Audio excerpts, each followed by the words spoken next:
What's up, guys? Well, nothing to say, but it was a robbery. It's the only way I can put it, man.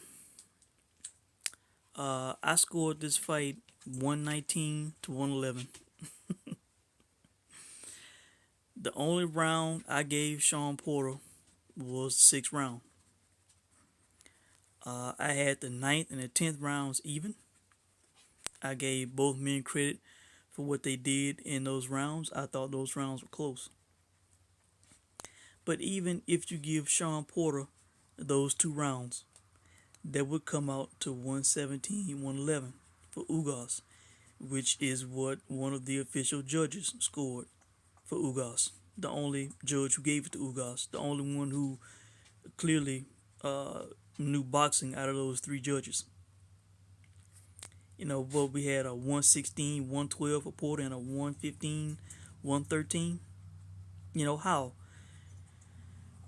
The takeaway from this fight is Shawn Porter is an aggressive come forward fighter. For the majority of this fight, he was resorted to being a hesitant back foot fighter who was not doing what he normally does. The first round, commentators were saying that they thought that was a Porter round. I thought it was a Ugas round. Yes, Porter, he looked flashy. He was throwing punches. But Ugas was the one who was landing the effective blows, the counters, the body punches. And the fight changed big time in the second round. I don't know the exact time period of the round. But in the second round, Ugas hits Porter with a body shot. A hard body shot that Porter reacts to, and he throws a body shot back at Ugas.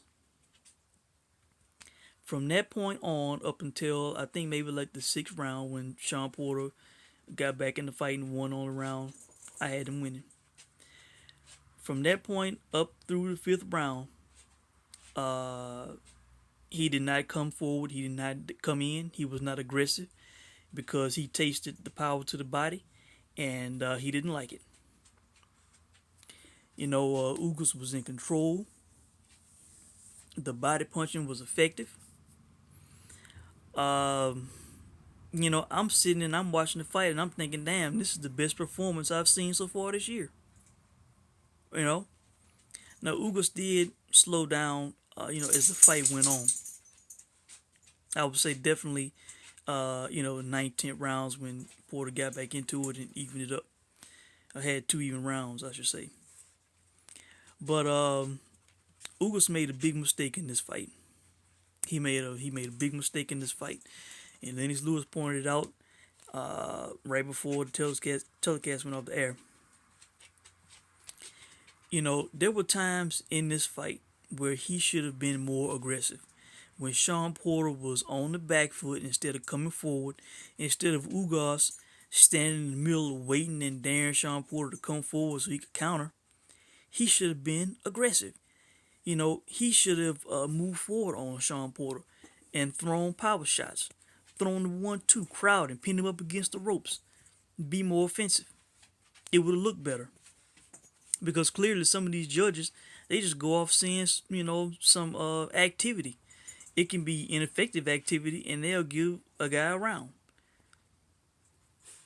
Because Porter was having ineffective aggression.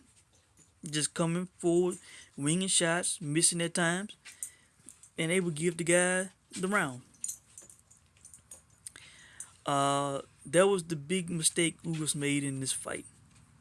It was a big mistake. I think it cost him the fight.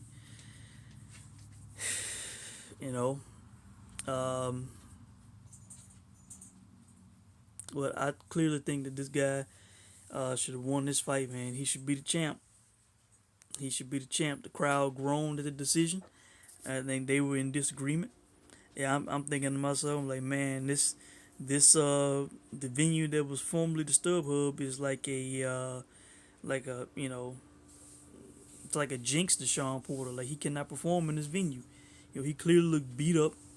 After the fight, and I just completely disagree with the decision, man. I didn't think the fight was close. Um, who knows if Ugas would get an immediate rematch if the WBC would order it. The only way I can see that happening is if Keith Thurman tells the WBC that he's not ready, because he is supposed to be next for Shawn Porter. Shawn Porter's supposed to have 2 mandatories.